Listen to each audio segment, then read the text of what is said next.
Même sur la question de l'anxiété. C'est pareil, celle-là aussi a donné lieu à une Oui. polémique. Et parce que quels outils de mesure on a pour mesurer l'anxiété? Bon, des questionnaires individuels, et puis le taux d'insomnie, par exemple. Bon. Mais là aussi, je vais commencer par partir de mon exemple, mais je pourrais citer un certain nombre des gens que je reçois. Je me sentais très mal dans l'institution, et puis, par exemple, en effet, les questions existentielles, je ne suis jamais arrivé à les bannir de mon esprit. La question de la mort, à commencer par elle, et donc la nécessité que ma vie ait du sens à chaque seconde, et l'impossibilité d'accepter l'espèce de quotidien mortifère qui m'était proposé comme étant la norme, ça c'est une question qui m'accompagne depuis que je suis tout gamin. Ouais. Mais est-ce que ça se traduit chez moi par une anxiété généralisée? Il se trouve que non.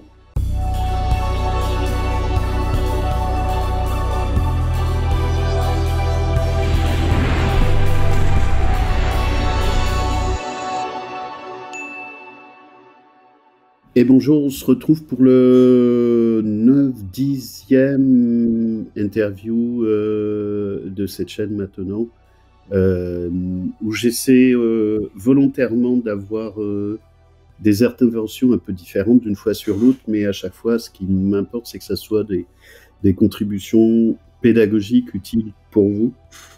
Sinon, ça m'intéresse pas. Et là, je suis ravi de retrouver Carlos. Ça faisait un petit moment qu'on ne s'était pas vu. Sur des thématiques où je lui avais dit il y a longtemps que j'étais jaloux de son cerveau. Moi, j'ai plus de place pour mettre des barrettes.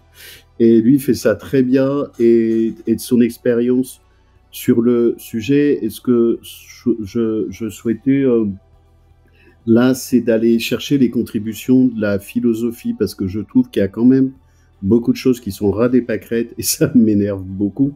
Et comme je suis énervé par beaucoup de choses, je viens de chercher là-dessus, Carlos. C'est les contributions de la philosophie pour aller peut-être considérer ou éclairer la douance, qui est quand même un truc un peu pluriel.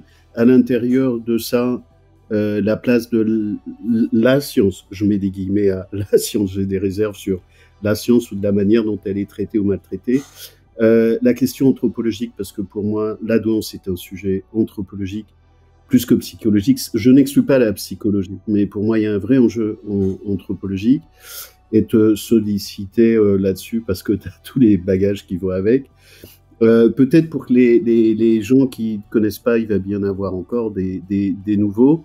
En général, je laisse se présenter les invités, parce que j'ai les problèmes pour moi, donc je leur refourgue un peu la charge. De la manière que tu as envie de te présenter, à la fois avec ta porte d'entrée de recherche, de philosophie, de psychanalyse, la contribution du bouquin que vous avez fait à tous les trois, mais tu en avais fait un avant, auquel je fais régulièrement référence. Je peux te laisser ça, faire la présentation de tout ça. Oui, oui. Je suis pas très bon pour ça, mais je vais essayer. Euh,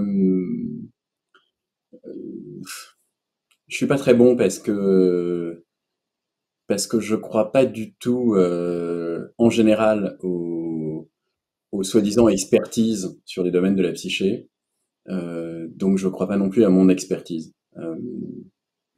On- Je peux être pas d'accord avec tes pas d'accord. C'est-à-dire que je suis d'accord avec toi.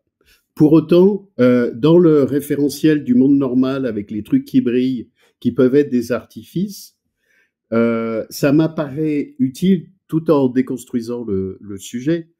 Donc, si je me souviens bien, tu es une agrègue de philo de l'École normale supérieure, c'est ça? Oui, oui, oui. Que tu as travaillé sur les sciences, l'histoire des sciences et ce genre d'aventure? Oui, non, mais d'accord, j'ai bossé. Non, ce que je veux dire par la critique de l'expertise, mais ça rejoint ce que tu disais sur la science. Euh, Moi, je suis farouchement pro-science d'une certaine manière, mais en même temps, ce qu'on appelle science en général, ça devient quasiment une religion, c'est-à-dire qu'il n'y a aucun recul épistémologique, Et dès qu'il y a quelque chose qui s'appelle science, qui s'auto-baptise science ou qui s'auto-baptise études scientifiques, euh, tout le monde s'incline avant de s'incliner une semaine plus tard face à une étude qui dit à peu près le contraire. Euh, donc c'est pour ça que je suis extrêmement prudent, c'est-à-dire que l'objet auquel on s'attaque, par exemple l'intelligence, ça suppose, pour pouvoir le cerner, de comprendre, enfin prendre en compte tout le fonctionnement de la psyché. Et la Ouais. psyché, c'est, à notre connaissance, la structure la plus complexe de l'univers et de très très très très loin. Euh, donc il n'y a pas à ce jour d'explication satisfaisante sur à peu près aucun phénomène. Par exemple, c'est vrai que j'exerce comme psychanalyste, mais je continue à me demander ce que c'est que la psychanalyse. Enfin, je peux en Ouais. parler des heures, mais qu'est-ce qui se passe vraiment dans un cabinet? Pour pouvoir trancher cette question, il faudrait pouvoir savoir exactement ce qui se passe quand deux interlocuteurs sont en train de se parler. Et ben, aussi surprenant que ça puisse paraître, ni l'anthropologie, ni la sociologie, ni les sciences cognitives, ni la psychiatrie, ni la neurobiologie n'a la réponse à une question comme celle-là parce qu'elle est vertigineuse. Parce que à chaque seconde, là, nos cerveaux, ils sont en train de traiter des dizaines de milliers d'informations. Et sur ces dizaines de milliers d'informations et traitées, sont des traitements très complexes, hein, qui sont pas en un ou 0. Et sur ces dizaines de milliers d'informations à chaque seconde, un très grand nombre concerne précisément l'interaction qu'on est en train d'avoir. Et que donc, si on voulait essayer de savoir exactement ce qui se passe, il faudrait un degré de connaissance qu'on n'a pas du tout. Alors, ça n'empêche pas de faire des hypothèses, ça n'empêche pas d'étayer ces hypothèses. Disons que si par expert, si la question que tu me poses, c'est qu'est-ce qui me permet de me dire que je raconte peut-être pas que des conneries, ou que ça peut être au moins intéressant, quitte à ce que tout soit faux. Alors oui, j'ai bossé. On peut dire que j'ai commencé par bosser la philosophie. En effet, je suis agrégé, je suis normalien agrégé de philo. J'ai enseigné la philo longtemps à la fac et au lycée. Et puis s'agissant de la question de l'intelligence, je l'ai abordée par la philosophie, par les disciplines qui s'intéressent à la psyché, pas que la psychanalyse, très loin de là. Je suis d'ailleurs assez critique sur plein de concepts de la psychanalyse, euh, par les sciences cognitives, mais aussi beaucoup en effet par l'anthropologie. Euh, Par l'ensemble des sciences humaines. Donc j'ai croisé plein de choses. Est-ce que ça signifie que j'ai le fin mot de l'histoire et que je raconte des choses vraies? Non.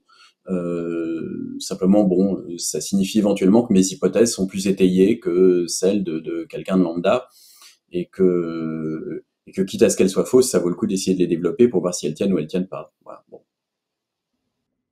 Ouais, donc c'est sur la présentation, c'est qu'on est dans un environnement que tu t'ignores pas avec des gens qui sont quand même des ignorants et qu'il faut quand même partir de quel corpus, expérience, expertise ou travail on peut parler et en même temps, ben c'est mieux d'être dedans pour aller déconstruire, en tout cas questionner les sujets comme tu le fais.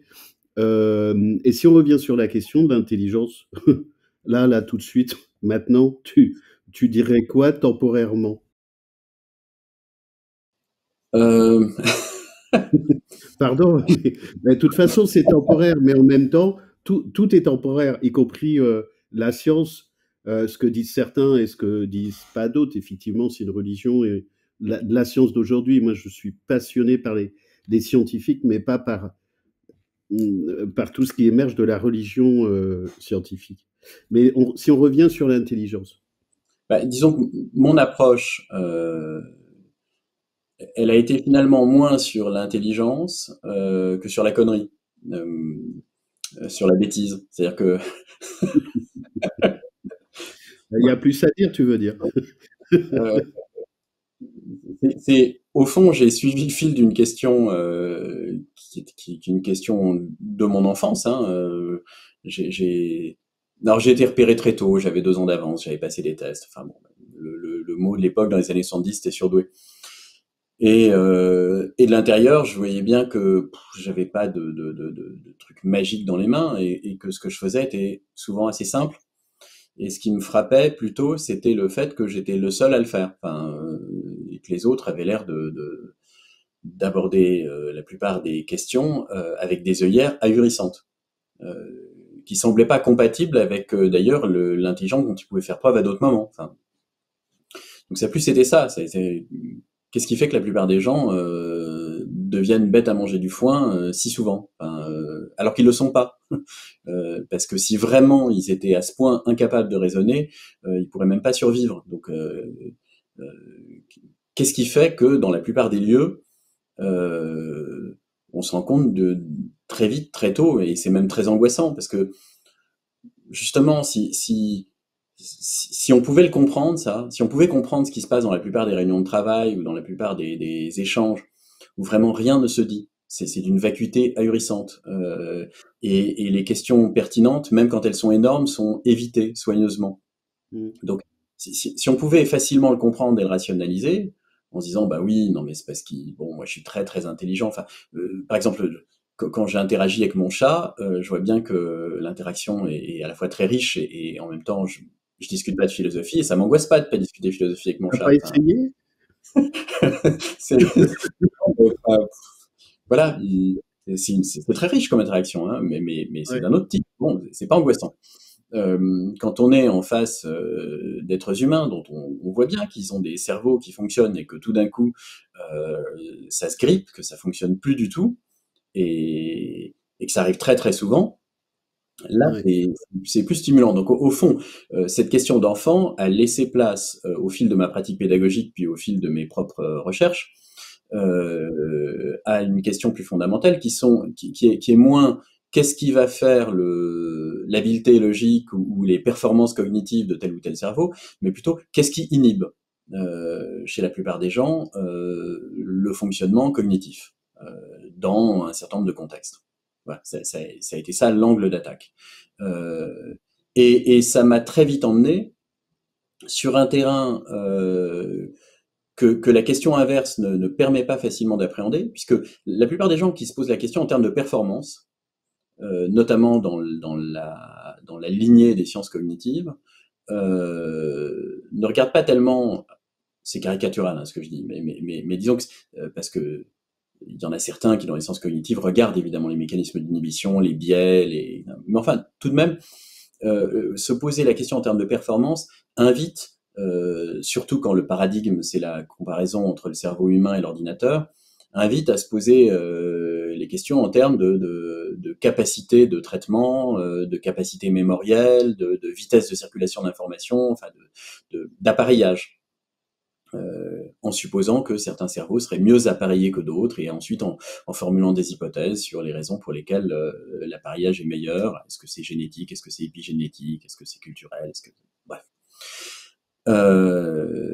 Et, rien que dit comme ça me paraît manquer quelque chose.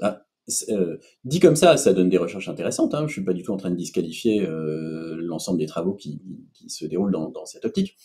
Mais par exemple, ça permet pas d'appréhender l'écart très significatif chez un même individu entre les performances cognitives à un moment, dans un contexte, avec tel interlocuteur, et dans un autre moment, dans un autre contexte, avec tel autre interlocuteur. Et qu'il y a un écart phénoménal dont on fait quasiment tous l'expérience. On est quand même tous capables de devenir complètement crétins à certains moments, vraiment. C'est y compris d'ailleurs dans les associations type Mensa, les fameuses associations pour surdoués. En général d'ailleurs, autour de la question de la douance et de l'intelligence, parce que c'est une question très angoissante pour la plupart des gens qui font partie de ces associations, puisque en général, le chemin vers ces associations, c'est quand même qu'ils se sont demandé s'ils étaient complètement dingues, s'ils étaient viables ou pas. Souvent, ils ont été diagnostiqués bipolaires, tout un tas de trucs. Et puis un jour, ils lisent un bouquin sur la douance, ils disent ah bah non, je suis pas dingue, ouf, je suis HPI, ah cool.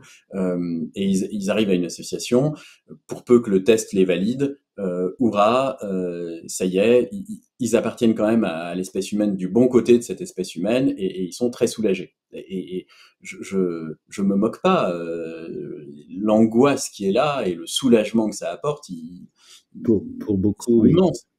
Mais, J'ai mais, mais, ouais, mais justement, il y a tellement d'angoisse, juste pour finir, il y a tellement d'angoisse qu'en général, sur cette question de la douance et de l'intelligence, c'est très difficile pour eux de réfléchir, justement. C'est-à-dire que il faut pas trop y toucher. C'est tellement important dans le récit qui va les soutenir désormais que, en général, ils fétichisent une explication.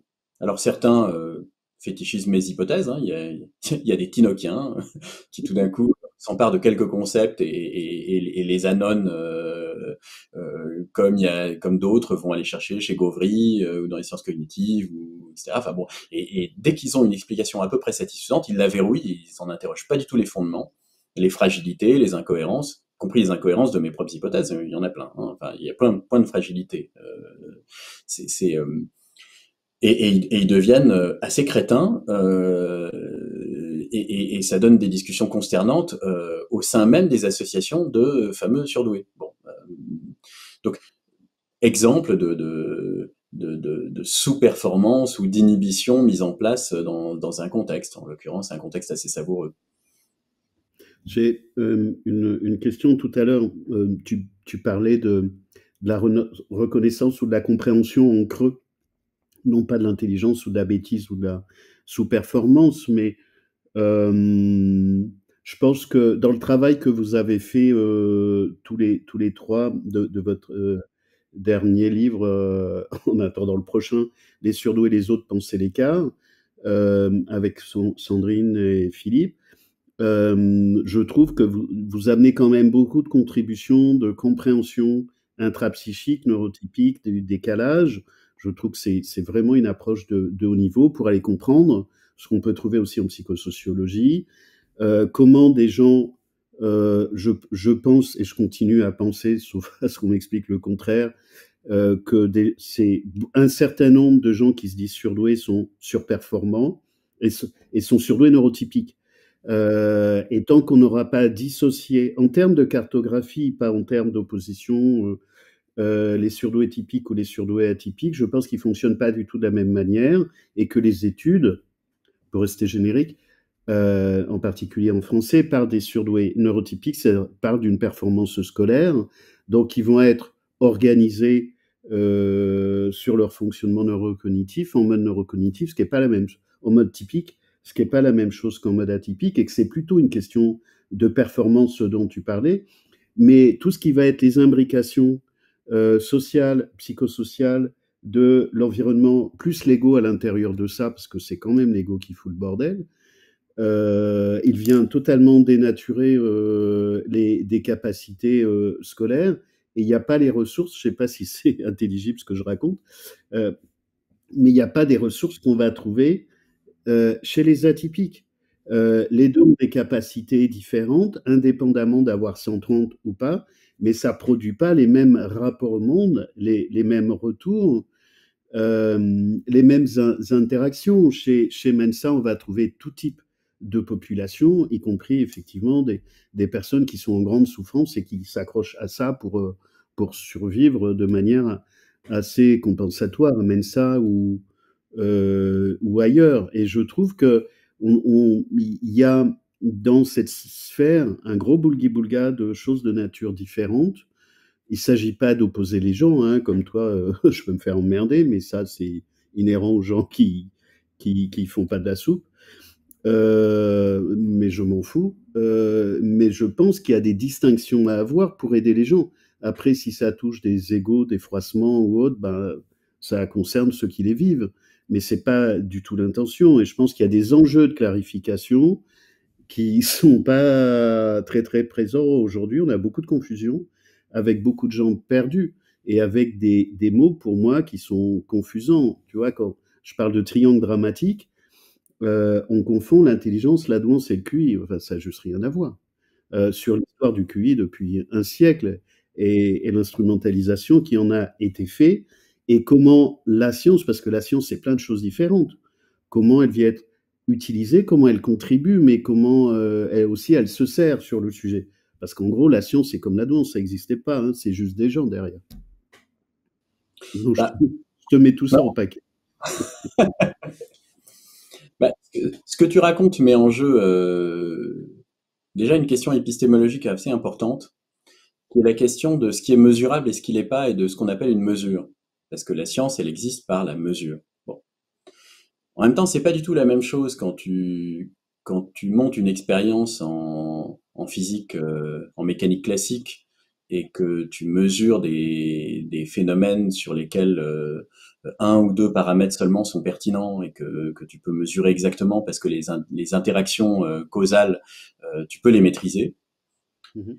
Et quand tu te retrouves face à des phénomènes psychiques où tu peux pas isoler, tu peux pas vraiment faire une expérience. Disons, le mot expérience, c'est un mot qui est très polysémique. Oui, les psychologues disent qu'ils font des expériences, mais ça n'a absolument pas le même sens que ce que les physiciens appellent une expérience. Tu es obligé de négliger tellement de choses pour pouvoir appeler ça une expérience que, bon, ok, appelons ça une expérience, mais la marge d'erreur dans l'interprétation, elle est colossale.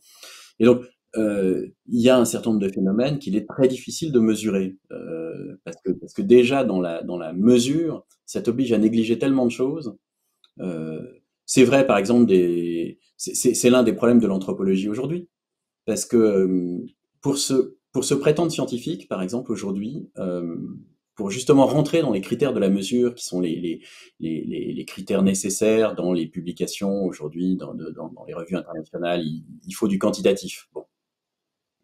Euh, Ça suppose que on va faire des sondages et on va par exemple poser un certain nombre de questions à des Inuits, puis ensuite on va poser les mêmes questions à des Amazoniens, et on va poser les mêmes questions à telle population en Nouvelle-Guinée, et si on et on va faire on va cocher des cases dans des tableaux. Bon.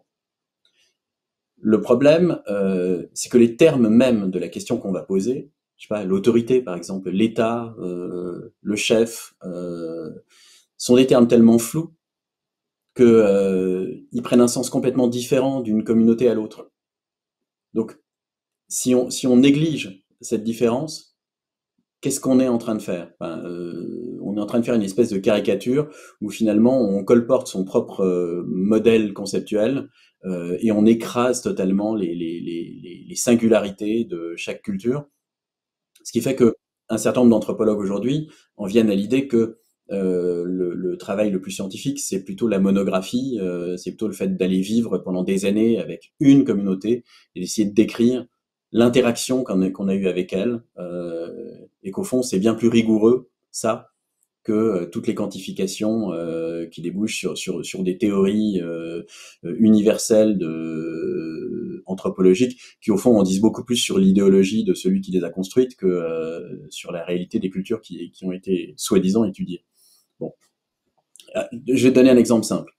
Il y a eu une polémique sur la douance. Je sais pas si tu te souviens, il y a quelques années, il y a une, enfin forcément tu t'en souviens, de l'espèce de guerre de tranchées qui opposait d'un côté Nicolas Gauvry, que j'aime bien, et Franck Ramu, enfin grosso modo les cognitivistes, et de l'autre côté Jeanne Siofachin et quelques autres autour du tableau clinique présenté par les psychologues autoproclamés spécialistes de la douance, et sur le fait que ce tableau clinique n'était pas rigoureux.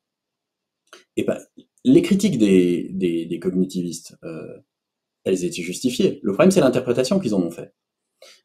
Parce que par exemple, prenons un exemple simple, l'exemple des difficultés scolaires, qui est un de ceux qui a produit une polémique complètement saignante, parce que il y avait une espèce de chiffre qui effectivement tournait en boucle, sans aucune vérification, sur l'idée que 30% des surdoués étaient en échec scolaire. Bon.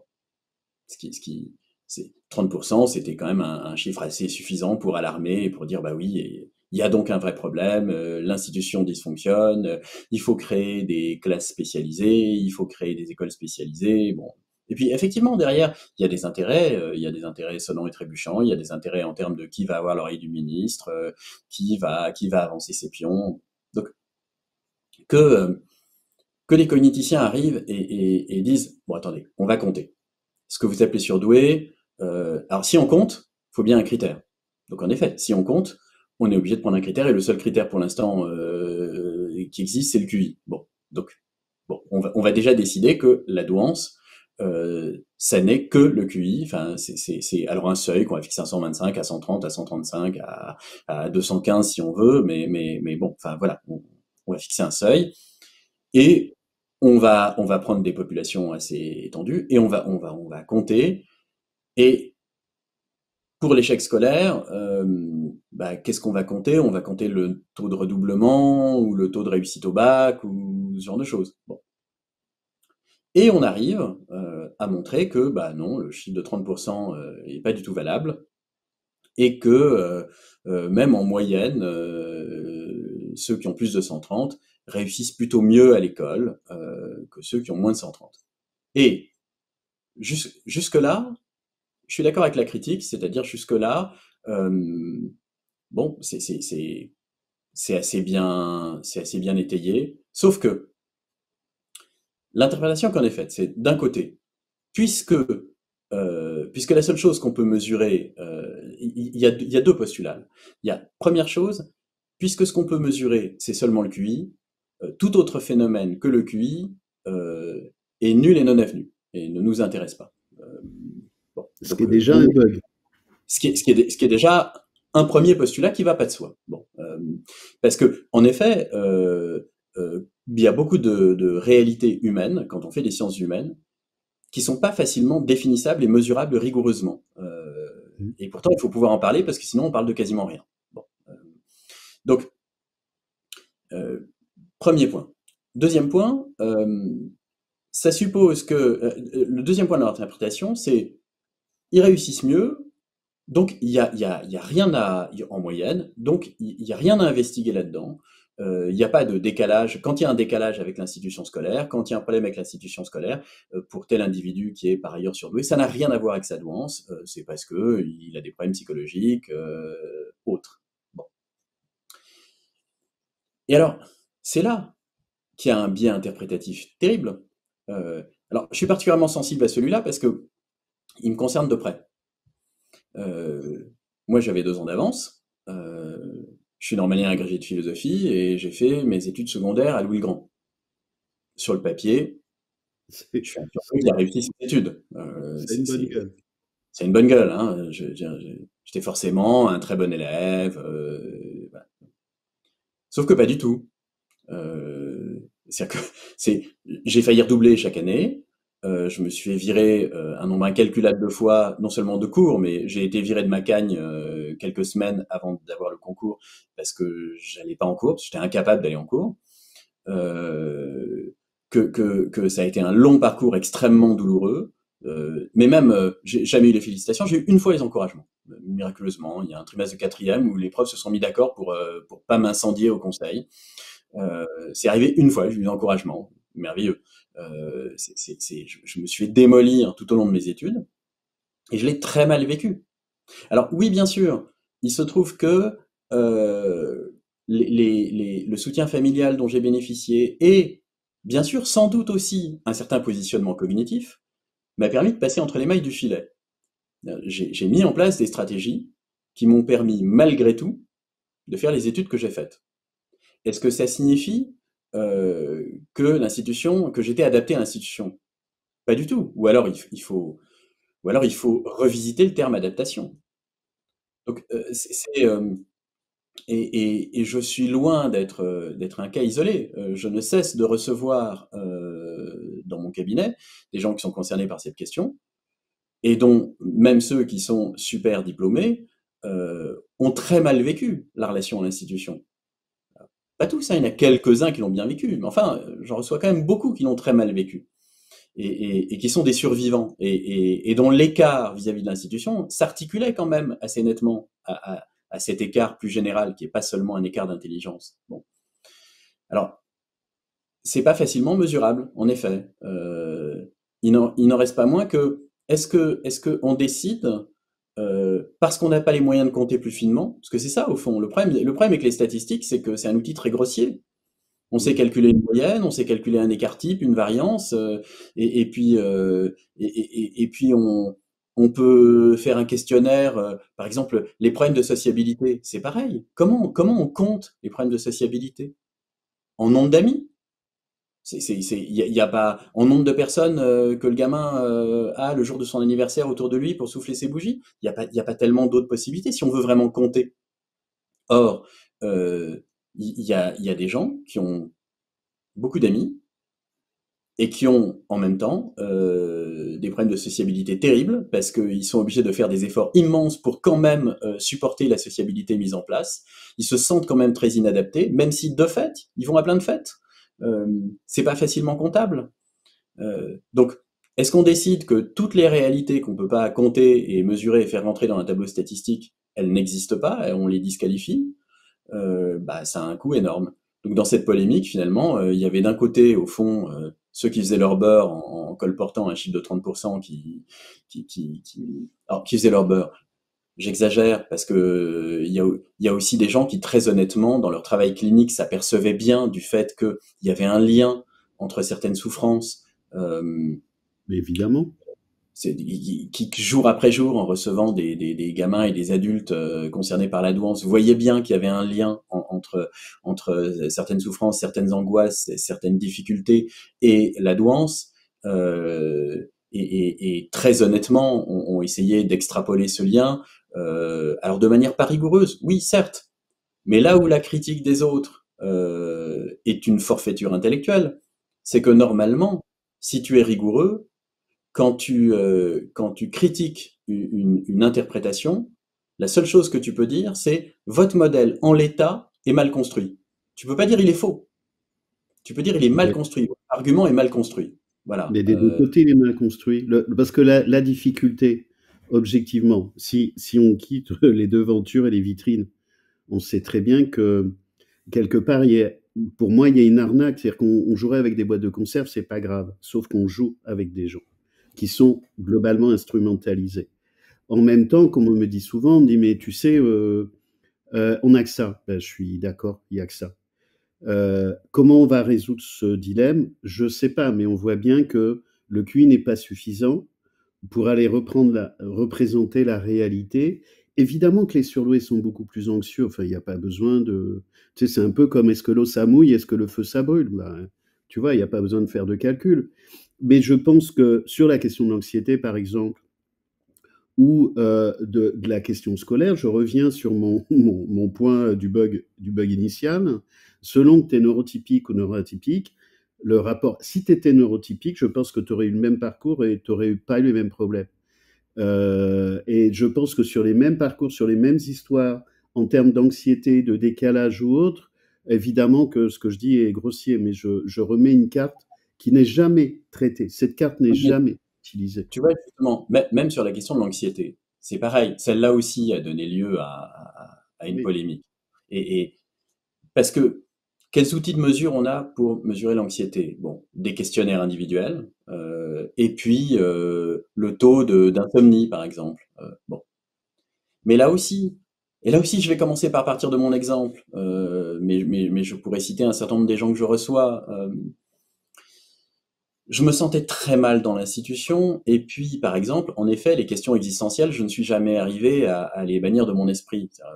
La question de la mort, à commencer par elle, et donc la nécessité que ma vie ait du sens à chaque seconde, et l'impossibilité d'accepter l'espèce de quotidien mortifère qui m'était proposé comme étant la norme, ça c'est une question qui m'accompagne depuis que je suis tout gamin. Ouais. Mais est-ce que ça se traduit chez moi par une anxiété généralisée? Bah, il se trouve que non. Je suis même plutôt quelqu'un.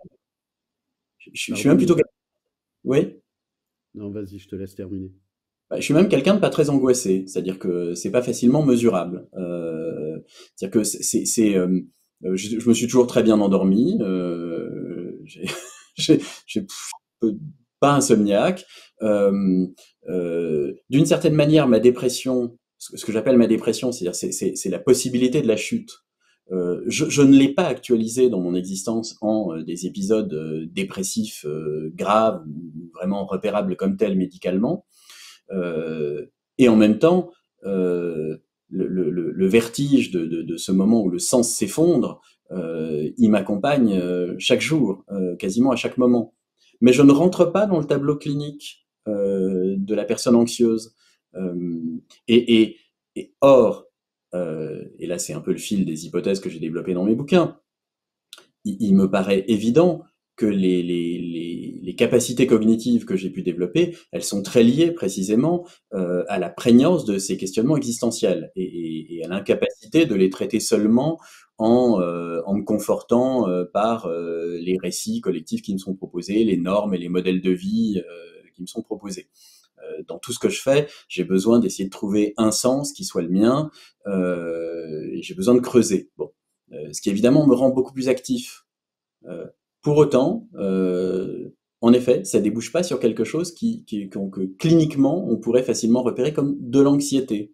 Bon, et je prends mon exemple, mais là encore, sur les centaines de gens que j'ai reçus au fil des années dans mon cabinet, non, en effet, c'est pas, ils sont tous concernés par la douance. Il y a une forme de vigilance, il y a une forme d'appétit,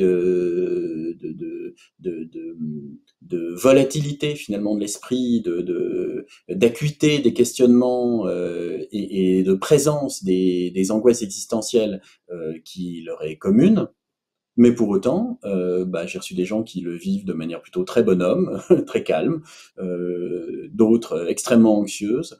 Mais je pourrais pas dire que en moyenne, ils sont beaucoup plus anxieux. Si par anxieux, on va compter ceux qui se rongent les ongles et ceux qui sont insomniaques et ceux qui trépignent sur leur chaise, non, sans doute pas plus que la moyenne. Bon, voilà. Donc Je, je pense, si tu veux, et tu vois là, c'est que selon les typologies de population, on va pas appeler la même chose anxieux. Et est-ce que anxieux, c'est ce que je vis, ou c'est ce que je nomme, ce que je vis avec l'idée que je me fais de ce que je vis? Tu, tu vois, pour une de mes prochaines interviews, là, tout à l'heure, j'avais une jeune fille, alors je peux déjà donner l'info, c'est que dans le prolongement, je sais pas si tu as vu l'interview du jeune garçon Com, 7 ans THPI et TSA, qui est venu sur ma chaîne là, il y a un mois. Et en fait, ça a débloqué cette jeune fille qui a 16 ans, qui s'est remise à parler avec sa maman. Donc, je lui ai demandé si elle voulait venir sur ma chaîne. Et je l'ai eu juste là avant toi. Elle est d'accord. Donc, on a discuté pendant 1 heure et demie. Elle va venir sur ma chaîne pour me parler de pourquoi elle a commencé à reparler à sa mère et comment elle a vécu ses traumas, ses histoires et sur le harcèlement. Et ce qu'elle me disait tout à l'heure, je fais un lien avec elle, s'appelle Théodorine, et elle m'a dit, ben, en fait, j'ai été harcelée pendant 1 an, et j'ai jamais appelé ça harcèlement parce que j'avais tellement l'habitude que je savais pas lui donner un nom. Et c'est quand j'ai discuté avec d'autres personnes, que j'ai lu des bouquins, que j'ai appelé ça harcèlement. Sinon, c'était juste ma vie. Je fais un lien avec ça, tu vois, y compris pour des études que j'ai pu voir où on va nommer les choses. Les personnes atypiques, globalement, tant qu'elles sont pas en train de mourir, tout va bien. Elles ont un programme même pas mal. Tant qu'elles sont pas dans le mur, tout va bien. Donc, de toute façon, leur cartographie, la manière dont elles nomment les choses, leur référentiel intrapsychique et personnel est pas du tout le même. Et je pense que selon qu'on parle d'atypique ou de neurotypique, c'est pas du tout la même chose. Alors, évidemment que c'est compliqué de faire des études, de mettre des chiffres et de rationaliser tout ça, parce faut passer au papier de verre toutes les scories et ce qui déborde. Mais à l'arrivée, on met beaucoup de choses de côté. Je dis pas que c'est inutile, mais qu'est-ce qu'on fait de tout ce qu'on a mis à la poubelle? Et ouais. ça, c'est une vraie question, tu vois. C'est pour ça que je dis que c'est une question anthropologique, et je retourne sur la science et la recherche empirique. Même en mécanique quantique, il y en a qui retournent en recherche empirique. Mais je le pose en termes de questions, je pose pas les choses. C'est tout cet espace vacant qui ne reflète pas la réalité, qui est pas réductible à une tête plutôt qu'à une autre. C'est que moi, je vois bien l'usage sur le terrain dans la vie des gens, comme tu l'as. Ça correspond pas. Et la manière dont on nomme les choses, c'est juste un univers personnel. Et le mot qu'on met, la sémantique qu'on a, n'a pas forcément quelque chose à voir avec le voisin et la perception qu'on en a. Et avant qu'on commence à couiner ou à dire que ça va pas, HPI, il a déjà pris feu pour quand il commence à dire que ça va pas. Et en plus, Tu vois, il a pris feu. C'est pas un verre d'eau, une petite tisane et ça va passer. Et en plus de ça, merde, j'ai un truc qui est parti. Donc il pense qu'il va s'en sortir, il pense que c'est pas grave, il pense que de toute façon il a l'habitude.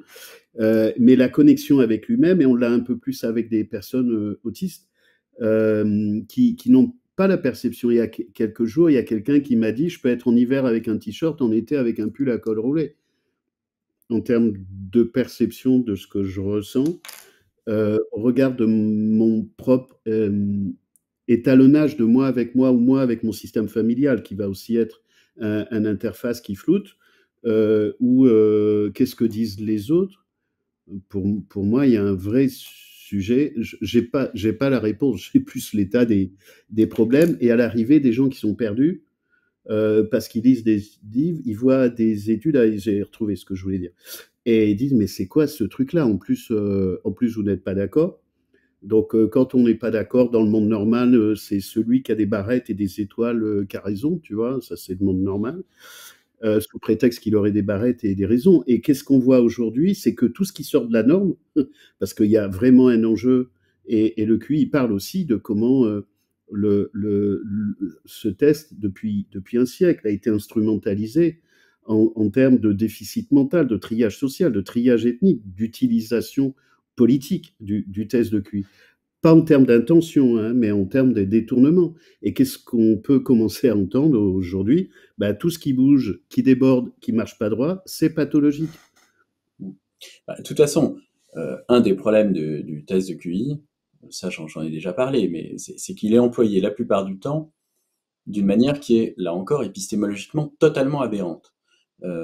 Parce que, euh, comme quand on teste une personne, on la teste une seule fois, et qu'on ne tient absolument pas compte de tout ce qui, ce jour-là, et dans ce contexte-là, et avec cet interlocuteur-là, et en fonction des motivations de cette personne, pourrait influer sur ses performances.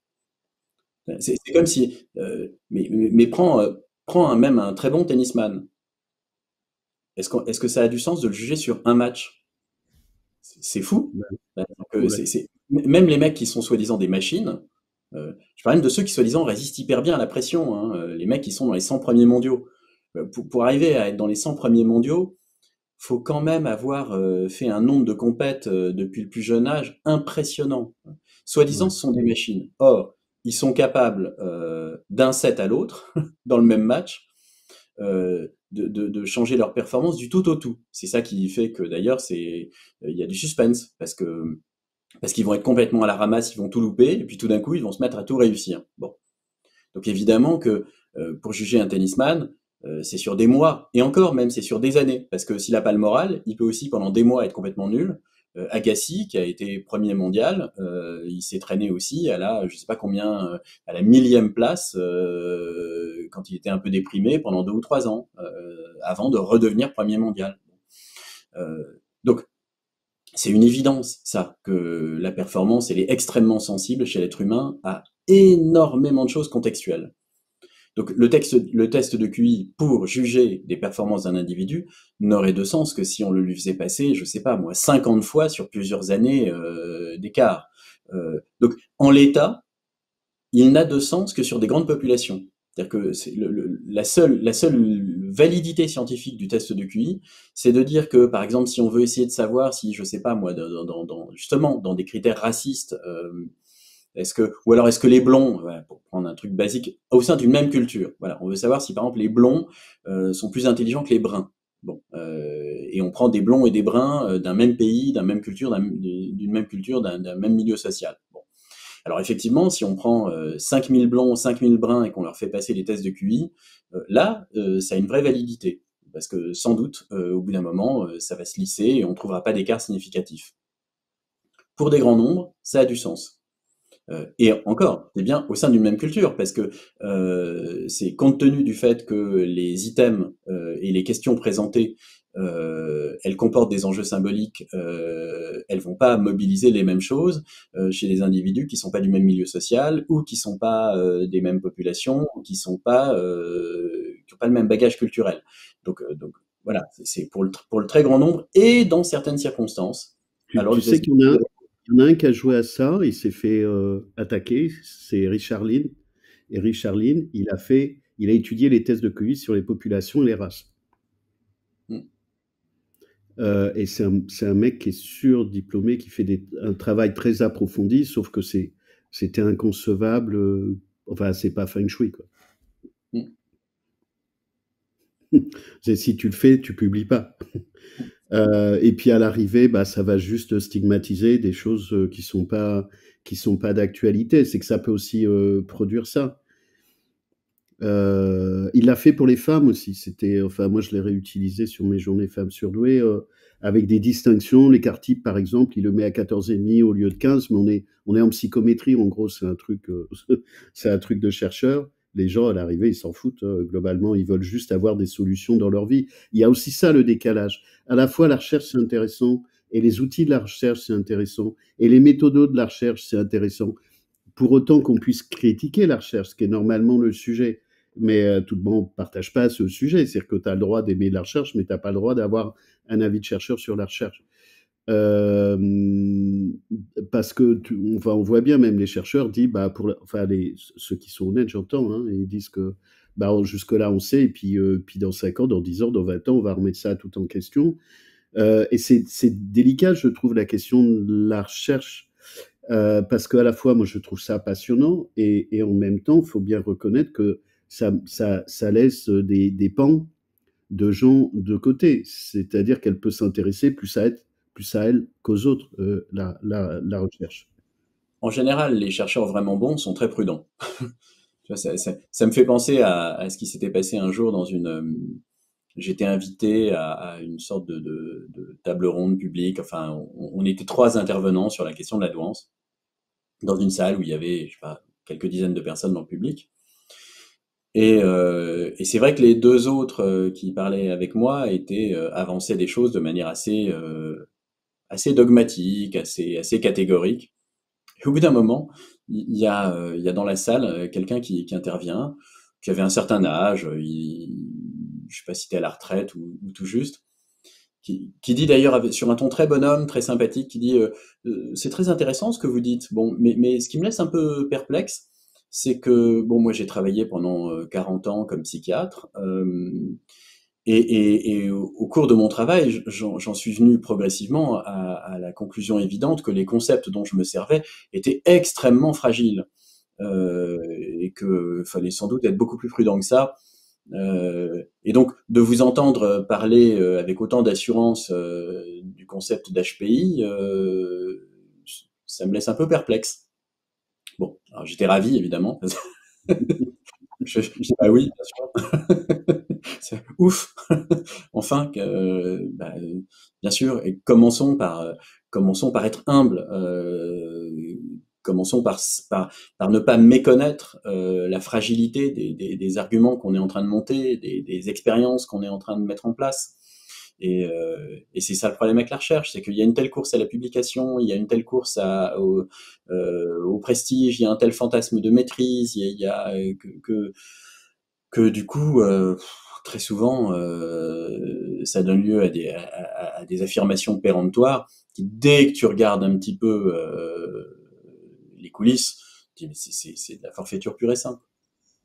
Ben, je pense que moi, j'essaie d'expliquer de temps en temps, c'est pas que je suis contre la recherche, mais donc comme je suis pas docteur, on peut me dire que j'ai rien à dire, mais de toute façon, je vais continuer à parler. Mais j'ai travaillé 15 ans à l'université, j'ai des copains chercheurs, doctorants, enfin depuis 40 ans, et dans plusieurs universités, j'ai travaillé donc avec des docteurs, des chercheurs, des universitaires.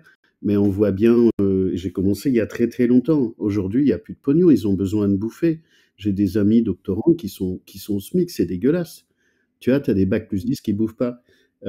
Donc, faut bien survivre, hein. Donc, quand tu as des chercheurs qui vont bosser à McDo, parce qu'il y en a, la recherche, faut le remettre dans ce contexte de paupérisation, de compétition. Si en plus t'es pas conforme au mandat du coin, bah tu te fais jeter, hein. T'as pas les aides, t'as pas les machins, t'as pas les postes, t'as pas les budgets. Donc malheureusement, la recherche s'est exposée. Évidemment, ça on n'en parle pas parce que c'est largement dommageable pour les gens. Donc il y a des enjeux de recherche qui sont des enjeux de chercheurs, qui sont des enjeux de survie, ce que tu dis. Moi, j'ai des amis, c'est la misère. Ils ont des dilemmes éthiques, ontologiques, sur est-ce qu'ils disent ce qu'ils pensent ou est-ce qu'ils se soumettent pour bouffer. Mm. Mm. Et ces questions, elles sont légitimes, hein, je les attaque pas. Après, il faut voir dans quel domaine ça part. Mais les universités ce sont dans un état déplorable à différentes natures ces dernières années. Selon les gens de recherche, c'est compliqué.